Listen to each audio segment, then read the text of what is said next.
Hey there, Cassandra, the vintage arcade gal, with a somewhat rare tech tip. So, the other day on Instagram, I posted a photo of a whole new power system for an arcade game that I had built from scratch, and it's for a upcoming project where I'm building a Cloak and Dagger upright out of just an empty cabinet. So there was nothing in it, so I needed to build a power system, and I got a lot of questions about it. Not just like how I did it, but if I could do it for people, if I sold these things. And there seems to be a lot of need and a lot of questions about these power systems in the bottom of arcade games. Now, first of all, why do we talk so much about power supplies with arcade game collecting? Well, whenever you diagnose a problem, if you have an arcade game that maybe has been sitting for a while or needs repair, you always want to start at the power source, literally from the plug, and work your way through this machine and see if it's getting the correct power, the correct voltages, a consistent power, a clean power source through everything. And that's, the 120 volt line, the 5 volt, usually for the PC, and the negative 5 volt, and the 12 volt, and all sorts of everything you can imagine. So a lot of times people will just replace the actual power brick, or they'll get a kit that will fit it or retrofit it to a certain specific game brand or whatnot. But because things like the isolation transformer and usually a fuse relay or all these items that make up the power system are usually in the bottom of the cabinet. That's where we get the moisture, water damage, termites, pests, all sorts of things. People spilling their cokes down the game. It all sits there. So a lot of times this wiring becomes fragile and the whole system needs to be replaced. This is really also a great intro to people who maybe are hesitant they're like, oh, I collect arcade games, so I really don't know anything about the electronics. This is a very easy project to do and a really great entry point to understanding how power works inside an arcade game and why it's so important. This general design is a design that I've modified over the years, and it's pretty simplistic. I think I first read about it from Bob Roberts, who is kind of an old school arcade guy and resource for parts and tech repair that a lot of us old timers know about. And it works with almost all arcade games of the classic era, with the exception of a few, and especially Atari arcade games from that classic golden era from like 72 upwards of like maybe the late 80s, when things started going more to jam. And that's because Atari uses their own power brick and their own audio regulator board that distributes power uniquely. And maybe a couple other weird ones too wouldn't work, but like 95% of the time this would work, especially anything JAMA related or beyond. This would be just a great way if you wanted to build like a 60-in-1 cabinet, or just wanted to have like run a J-Rock board or a bit kit or something. This would be perfect for that. So just a word of warning, remember, we are dealing with electronics here, and electricity can be very, very ouchy, and it doesn't discriminate as far as like wanting to kill you. So I'm not responsible if you take this instructions and hurt yourself or hurt your equipment or damage yourself or burn your house down, or your dog won't talk to you anymore. But it's doable. It's easy. I mean, basic crimping skills and wiring skills are good, as far as just knowing how to strip a wire and put a connector on it. Some basic soldering skills. Definitely good to know before you start doing this. But otherwise, this is pretty easy stuff, and I think very, very helpful to those. Because remember, again, like with an arcade game, it's got to have clean power, consistent power.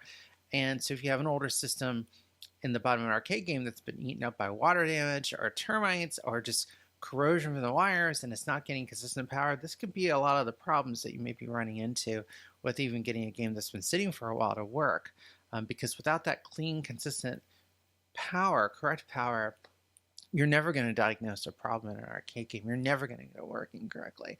So here's my basic instruction, I guess, or my basic walkthrough of the design that I have for like a power system. And I'll put this into my Cloak and Dagger project that's coming up, even though that's an Atari game.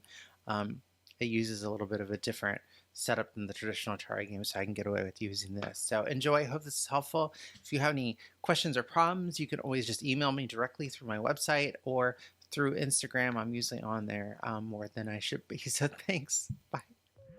All right, so what kind of tools are you going to need for this job? You're going to want some wire cutters. You're going to probably want some needle nose pliers, pretty standard fare. Of course, you're going to want some actual wire cutters and strippers.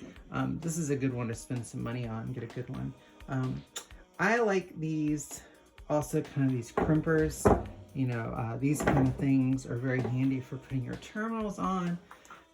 And then of course you're going to want, you know, various screwdrivers or whatever, depending upon how you're going to bolt things together. You get your multimeter, which is always a good idea. This is another thing. You know, get yourself a fluke. You can have it for the rest of your life probably. And then of course you're going to need soldering iron station, and some solder. Flux isn't a bad idea. And maybe a cleaner, this little automatic cleaner for your soldering iron. So, and of course the parts for the power supply as well, as we'll go through as we go. So this is kind of the bare minimum you want to build your new power supply. Okay, so here is our power brick, and I'm just going to go through this kind of one step at a time, starting with the beginning, which is our plug, our 3-prong plug. You want to use a 3-prong plug, not a regular 2-prong plug. It's important that we have this earth ground bottom 3rd prong here. So, and a lot of times you'll see older arcade games where that's cut off, and that can actually create some sort of weird issues. Now you can buy these cords pretty much anywhere, but if you want a nice cheap alternative, if you have a used computer store or a supply store in your area, you can usually get these for peanuts. Just make sure you don't get one that's too short, or you have to make sure your game is plugged in right at the wall outlet. So, you know, 8 or 10, 12 feet, pretty good. So when you splice these things at the beginning, you're going to have 3 cords. You're going to have the earth ground, which is going to be green. You're going to have the white, which is actually, sometimes this is blue, but that's considered the neutral. And then you're going to have the black, which is kind of hard to see because it's feeding right into the fuse here. But that's your hot. And what I've done here is I've used one of these kind of retainer clips and 2 zip ties. That's so this doesn't get pulled out. If someone yanks the cord pretty harshly, it doesn't pull all your wiring out from the power supply. It's a lesson I learned the hard way. So, and if you look, what I've done is your black goes to your single fuse, which is a 3 amp 250 volt fuse, just a standard. Can't get it out. It's too tight. It's too brand new. But these little fuse, you can buy these anywhere.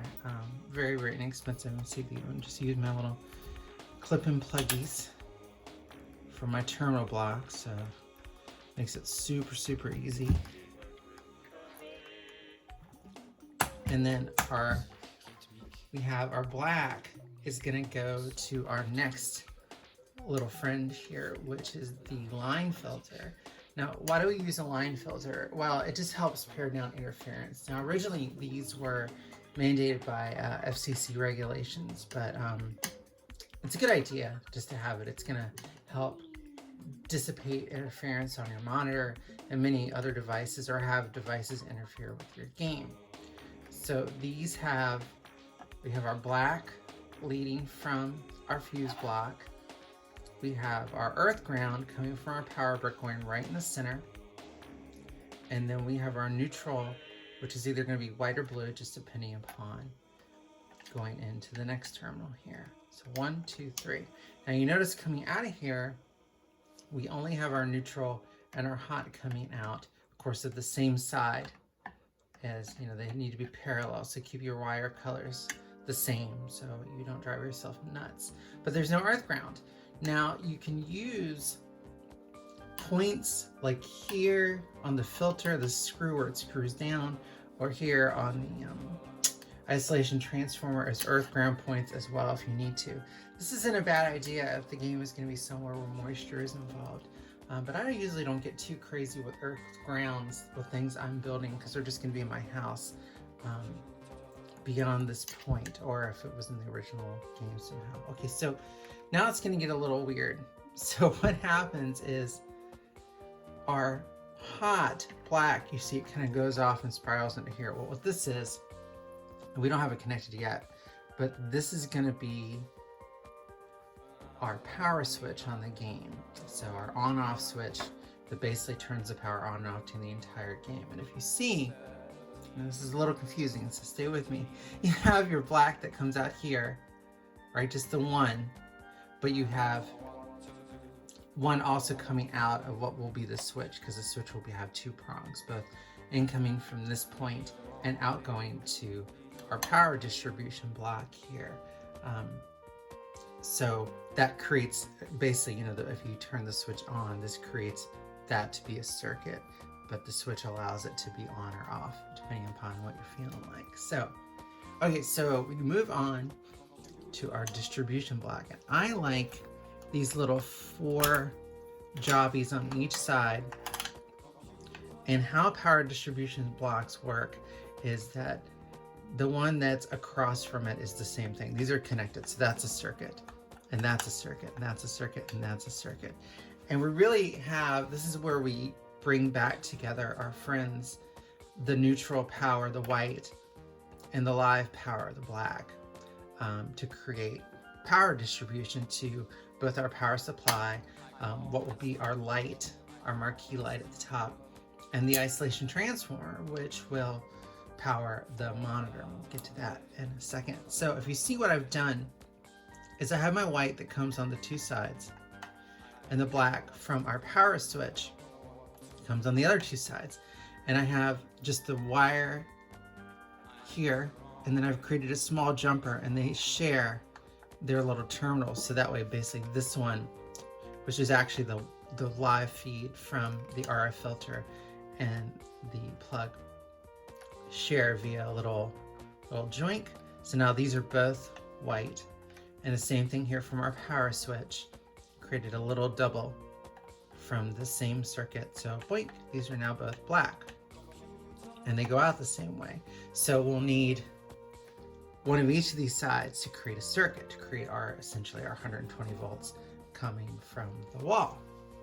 So where does that take us? Well, we need to power 3 things here coming out of this. On most typical arcade games, you need to power your power supply that's going to power the actual game PCB, along with many other things, and isolation transformer, which is going to power and keep us safe with the monitor, and then our marquee lighter, other things that we may need 120 volts for, depending upon the game. So first off, you see I have 2 purples, and one from here, so both a black and a white that go and feed into our power brick. And our power brick is usually going to say AC in. It's either going to say neutral and line or positive and negative. Don't let that fool you. As long as one is one and one is the other, you're going to be fine.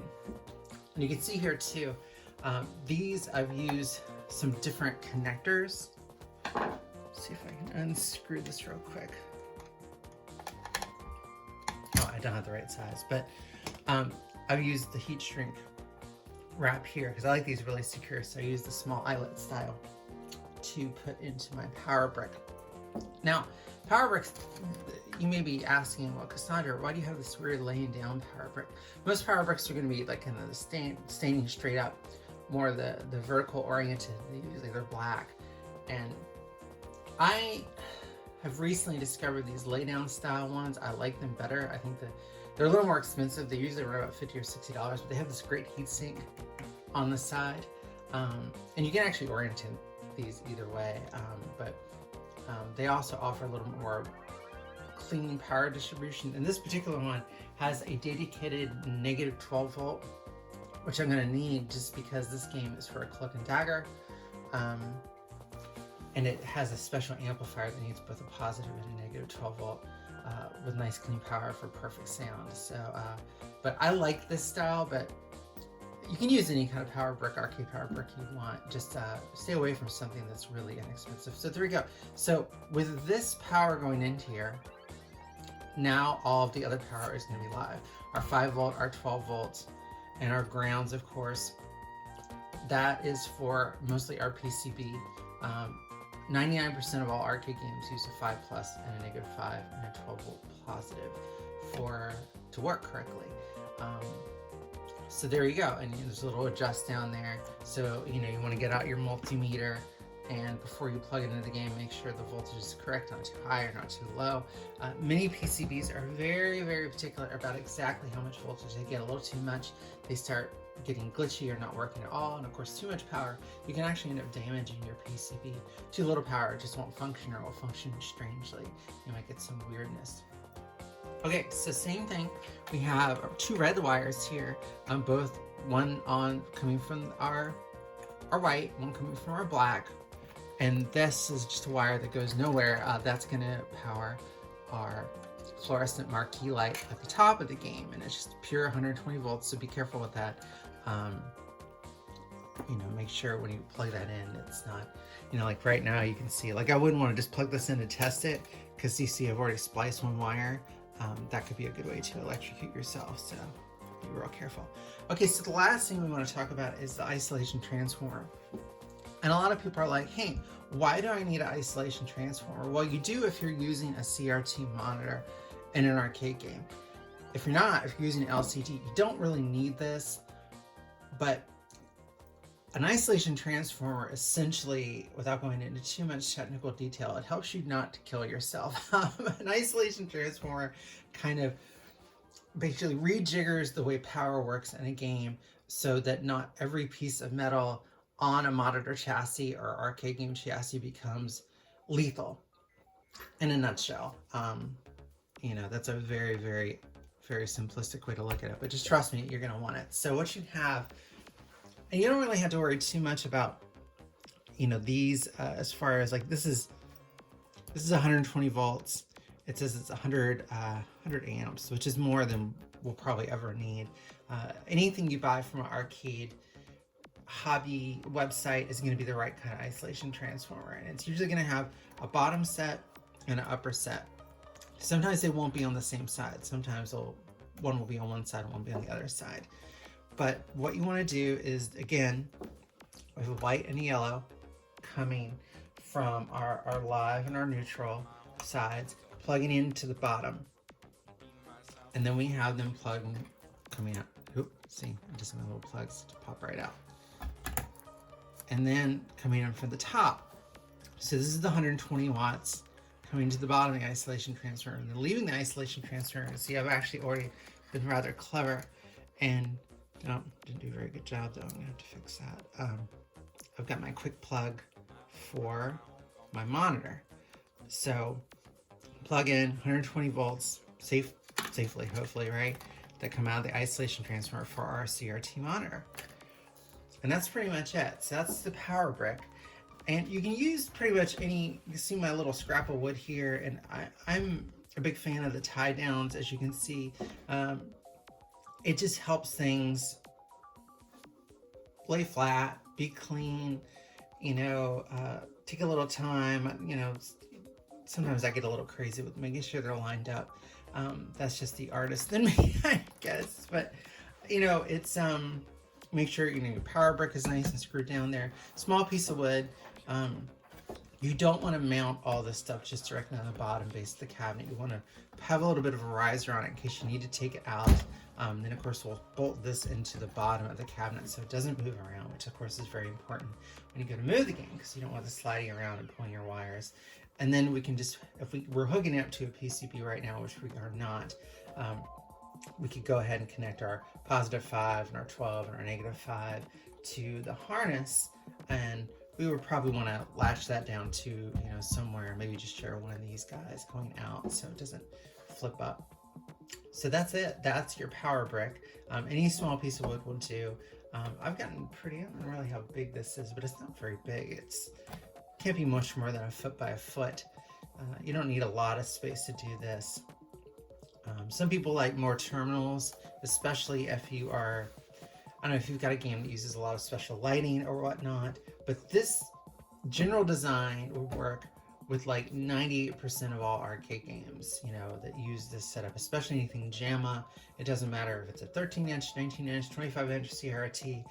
this will get you going. This will get you the right kind of voltage, and pretty standard fare here. So there you go. That's how you put one of these things together.